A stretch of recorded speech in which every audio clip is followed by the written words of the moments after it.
भारत का स्वरूप क्या है, शरीर क्या है, ये विष्णु पुराण का एक श्लोक हमें बताता है, जो कहता है उत्तरम यत् समुद्रस्य हिमाद्रश्चैव दक्षिणम वर्षम तद भारतम नाम भारती यत्र संतति।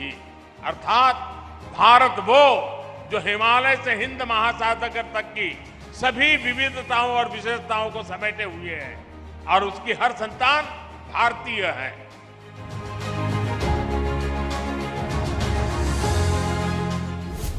किसी राष्ट्र का सांस्कृतिक वैभव इतना विशाल तभी होता है जब उसकी सफलता का परचम विश्व पटल पर लहरा रहा होता है।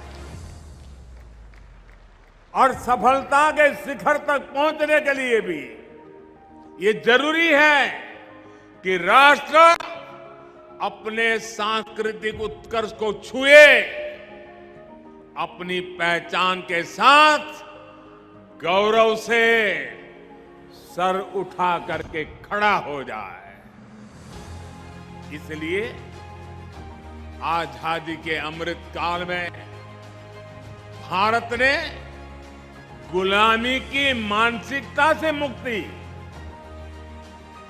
और अपनी विरासत पर गर्व जैसे पंच प्राण का आह्वान किया है।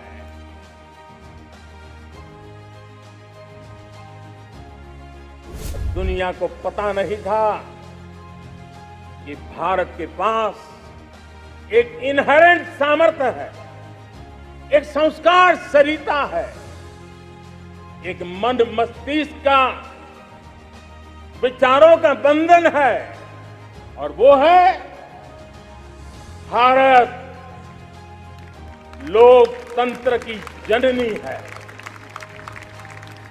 मदर ऑफ डेमोक्रेसी है। और जिनके जहन में लोकतंत्र होता है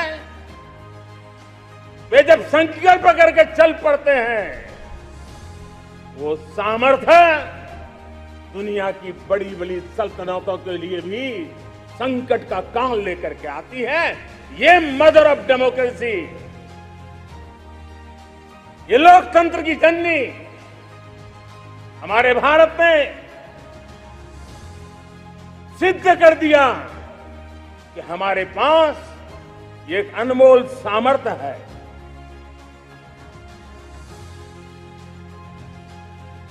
नए भारत में अपनी संस्कृति का गर्व भी है और अपने सामर्थ्य पर उतना ही भरोसा है।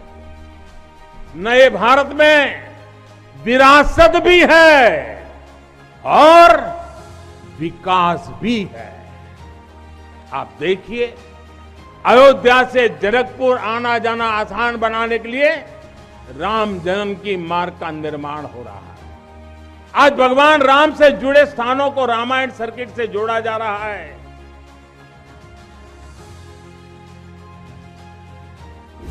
केरला में गुरुवायूर मंदिर हो या तमिलनाडु में कांचीपुरम वेलंकानी, तेलंगाना का जोगलांबा देवी मंदिर हो या फिर बंगाल का बेलूर मठ, गुजरात में द्वारका जी हो या फिर अरुणाचल प्रदेश का परशुराम कुंड, देश के अलग अलग राज्यों में हमारी आस्था और संस्कृति से जुड़े ऐसे अनेकों पवित्र स्थानों पर पूरे भक्ति भाव से काम किया गया है, काम चल रहा है।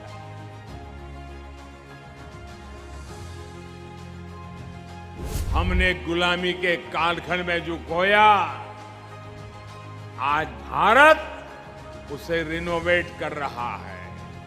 अपने गौरव की, अपने वैभव की पुनर्स्थापना हो रही है। आज भारत के आदर्श अपने हैं, आयाम अपने हैं। आज भारत के संकल्प अपने हैं, लक्ष्य अपने हैं। आज हमारे पथ अपने हैं, हमारे प्रतीक अपने हैं। और साथियों, आज अगर राजपथ का अस्तित्व समाप्त होकर कर्तव्य पथ बना है, आज अगर जॉर्ज पंचम की मूर्ति के निशान को हटाकर नेताजी की मूर्ति लगी है, तो ये गुलामी की मानसिकता के परित्याग का पहला उदाहरण नहीं है। ये न शुरुआत है न अंत है। ये मन और मानस की आजादी का लक्ष्य हासिल करने तक निरंतर चलने वाली संकल्प यात्रा है। देश के प्रधानमंत्री जहां रहते आए हैं, उस जगह का नाम रेसकोर्स रोड से बदलकर लोक कल्याण मार्ग हो चुका है। हमारे गणतंत्र दिवस समारोह में अब भारतीय वाद्य यंत्रों की भी गूंज सुनाई देती है। बीटिंग द रिट्रीट सेरेमनी में अब देशभक्ति से सरोबार गीतों को सुनकर हर भारतीय आनंद से भर जाता है। अभी हाल ही में भारतीय नौसेना ने भी गुलामी के निशान को उतारकर छत्रपति शिवाजी महाराज के प्रतीक को धारण कर लिया है। नेशनल वॉर मेमोरियल बनाकर देश ने समस्त देशवासियों की बरसों पुरानी इच्छा को भी पूरा किया है।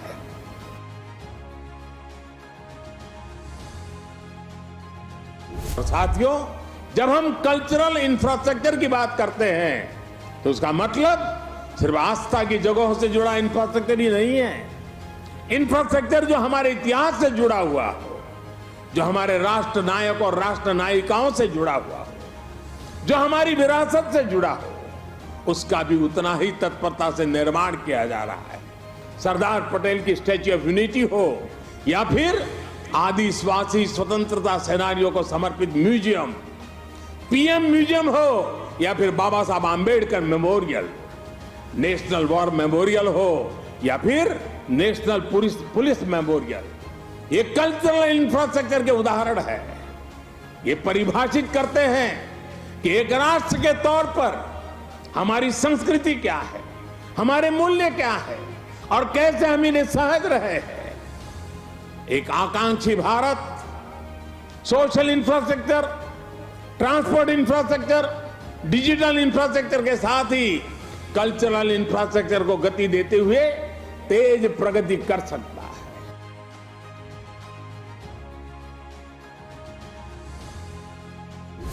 तीर्थों का ये विकास केवल आस्था के विकास का विषय तक से ही सीमित नहीं है, बल्कि हमारे तीर्थ समाज की गतिशीलता और राष्ट्र की एकजुटता के भी एक बड़े महत्वपूर्ण जीवंत प्रतीक है।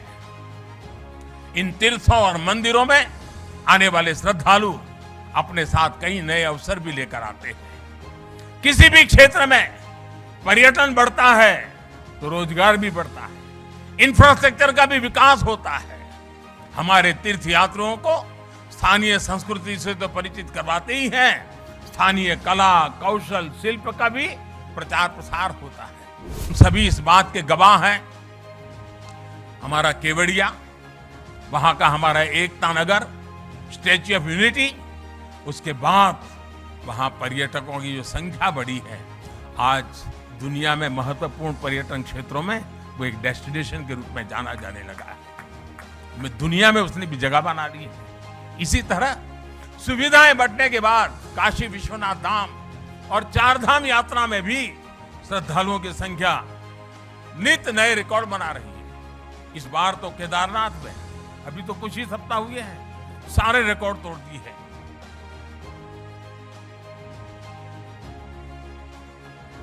साथियों, आज जब हमने आजादी के 75 वर्ष पूरे किए तो देश ने अपनी विरासत पर गर्व के पंच प्राण का आह्वान किया है।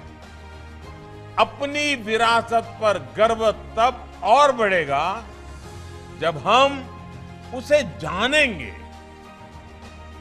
गुलामी की मानसिकता से मुक्त होकर अपने आप को जानने की कोशिश करेंगे। काशी तमिल संगम हो या सौराष्ट्र तमिल संगमम, ये आयोजन इसके लिए एक प्रभावी अभियान बन रहा है। जब हम अपनी धरती से जुड़ेंगे तभी तो ऊंचा उड़ेंगे। भारत की हजारों सालों की ऊर्जा ऐसे ही तो सुरक्षित रही है, संरक्षित रही है। जब अलग अलग स्थानों के क्षेत्रों के सूत्र से जुड़ते हैं तो भारत एक भारत श्रेष्ठ भारत के रूप में जागृत होता है।